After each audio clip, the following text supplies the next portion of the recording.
In 1967, cetologist and neuroscientist Dr. Sponge was studying orca whales in the Vancouver Aquarium in Canada. 1 year later, he gave a lecture on the dangers of keeping whales in captivity when he noticed that the whales he was studying were depressed, being held in their tanks. The aquarium suspended his research. It was at some point later that Sponge met with Greenpeace founder Bob Hunter.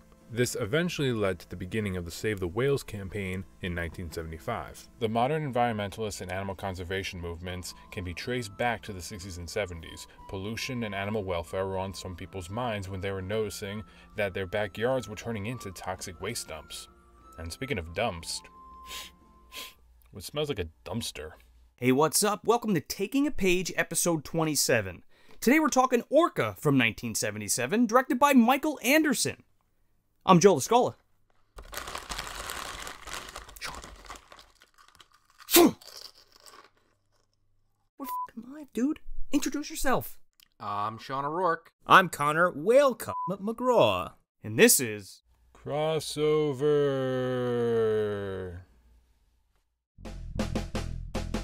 Shark! Shark? Shark!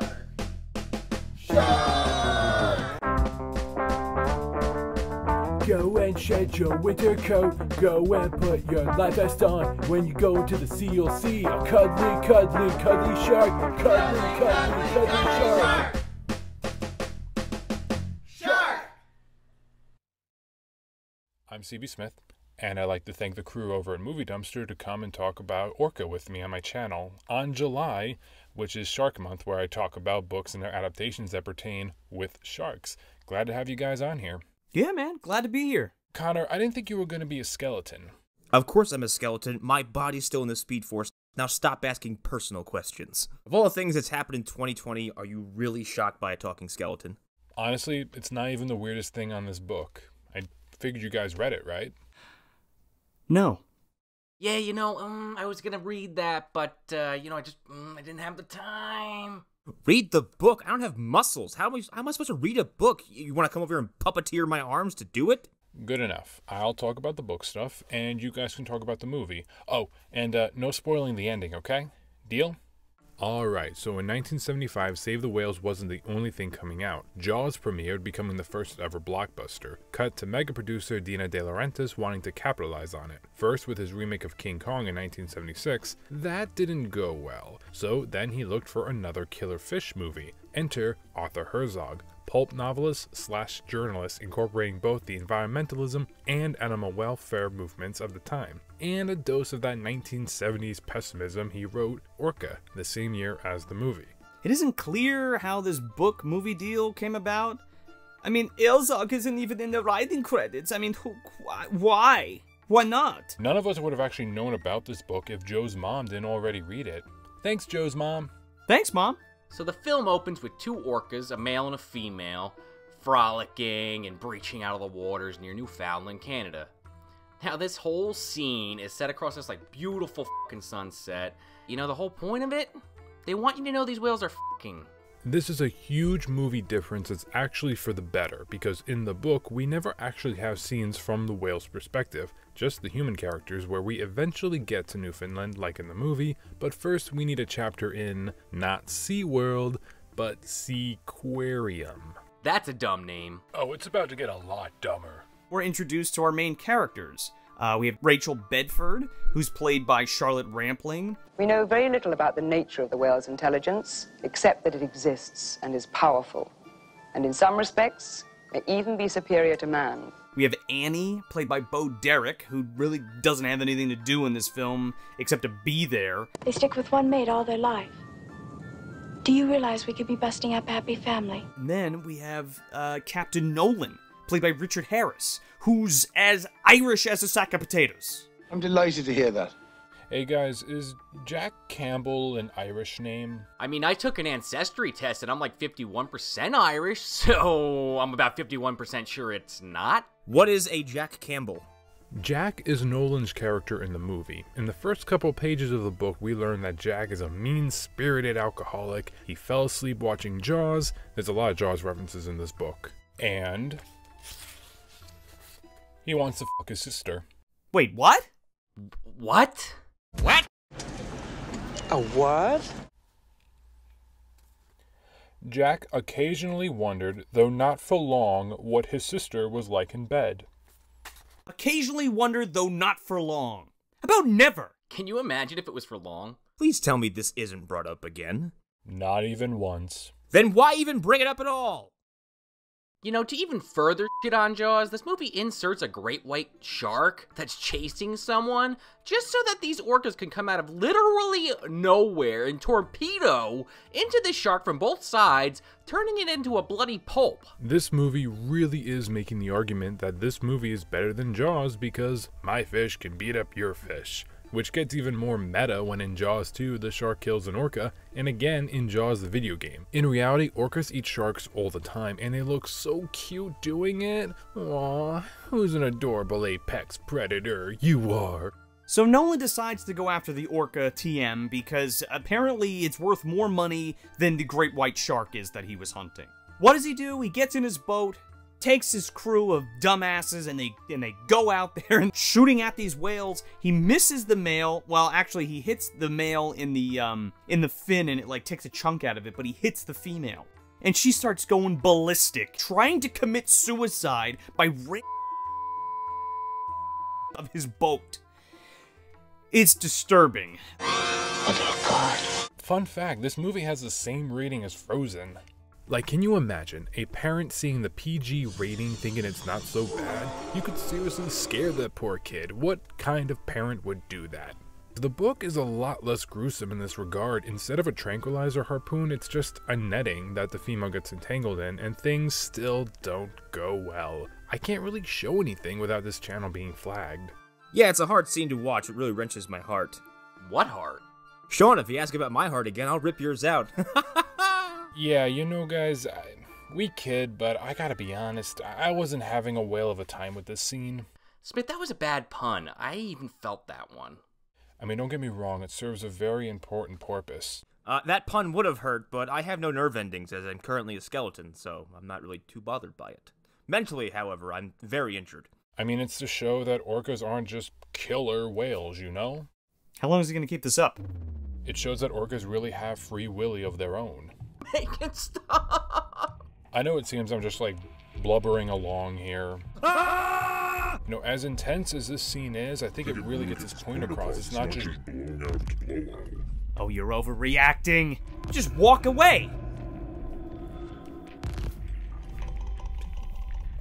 Can't get up. Might be your dream, but it's my rules. Are you done, Smith? Yeah, I'm Finn. We get a lot of scenes from the whale's point of view over the course of the movie, including several moments where the orca and Nolan even stare back at each other. And you know, without going into too many spoilers, there's the funeral scene where the orca pushes its mate all the way to the beach next to the fishing village Nolan is staying at. You know, as it starts enacting its revenge, it tries luring Nolan out to sea by destroying all the other boats, and by literally blowing up a gasoline factory, somehow, for crying out loud. And, you know, then there's the whole scene where we follow the orca in the water as it jumps out of it and bites off Bo Derek's leg. Like I said in the beginning, one of the major differences in this book is that the whale does not have a point of view. The building blowing up is hinted that it might be the whale in the book, though what we do have are moments that make sense for an orca to do. There's scenes of the whale destroying boats, pushing the fish population out of the town to destroy the fishing industry. Orcas can be found just about all over the world, and the ones down South America have been found to actually beach themselves in order to attack seals along the shore. Our orca actually does that to a dog in the book. Pipette! Pipette! Come on, Pipette! Pipette! Segueing from that sad thought, let's talk about the romances in this story. Romance? There's no romance. Rachel and Nolan don't... Wait. He tore off his own clothes, stretched out next to her and pulled her over into her side so that she faced him. Lips, tongues, hands, knees, feet. He caressed her in every place he could. Every place? Every place. Armpit? Every place. Nostrils? Every place. Eyeballs. Wait, what? For a pretty non-sexual movie, especially in the 1970s, the book is wholly different. It's a thirsty book. Back in Florida, we get a lecture on whales by an announcer in nothing but a skimpy bikini. Nolan is a ladies' man despite being such a miserable drunk. This town in Newfoundland apparently has a thriving prostitution industry. The underside of a boat is described at one point looking like a fat woman nude. Two teenagers make out and it's described as, she plays with her tongue like a trumpet. Okay, side note for those non-band geeks watching. A trumpet, a tuba, and a trombone are actually part of a brass wind instrument family, which are played by pressing your lips together and blowing into the mouthpiece, vibrating the lips. Now, she could be playing her tongue like a harmonica. A harmonica which you want to change the pitch of the note, you need to use your tongue to direct the wind flow.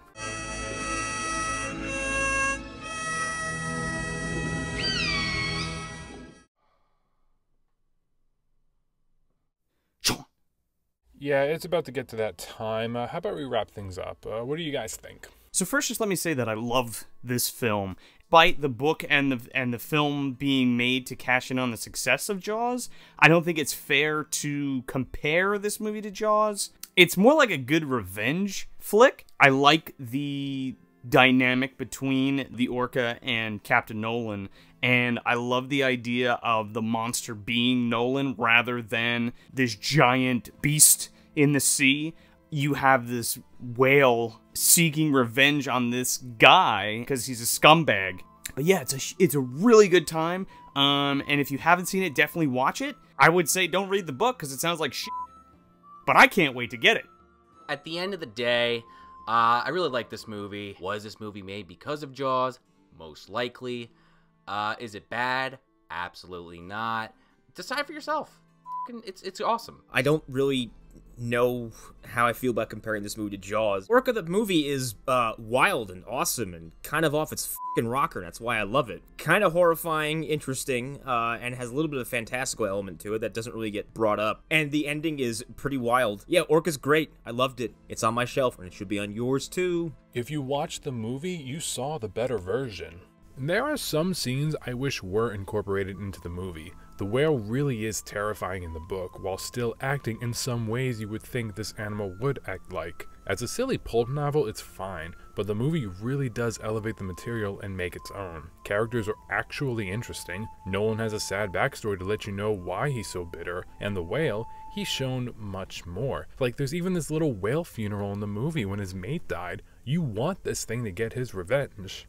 In the end, What in hell are you? it's one of the best Jaws ripoffs that came out. This is CB Smith, This is Sean O'Rourke. I'm Joel Escola. This is Connor McGraw. and thanks for taking a page. Thanks for listening, and thank you so much, CB Smith, for having us. Thanks for coming along in this video, guys. Where can my viewers find you? We're on every single podcast app you can think of. Find us over on patreon.com/movie dumpster. And make sure you reach out and say hello. Send us an email, shoot us a message. And you can sign up for all kinds of things like a sticker pack, a Movie Dumpster t-shirt, and a whole bunch of behind-the-scenes stuff. Get early access to whatever we're working on. And be on the lookout July 31st, where I'll be dumpster diving with them some more to talk about Orca on Movie Dumpster Podcast. We're going to ask for you to not give a lecture on musical instruments while you're there, Smith. Please. For the love of God. Actually, I'd figure to end this video talking about Orca's soundtrack, written by Oscar-winning composer Ennio Morricone, whom unfortunately passed away earlier this month. His work on this movie was just beautiful. I'll see you guys later, and everyone else, take care.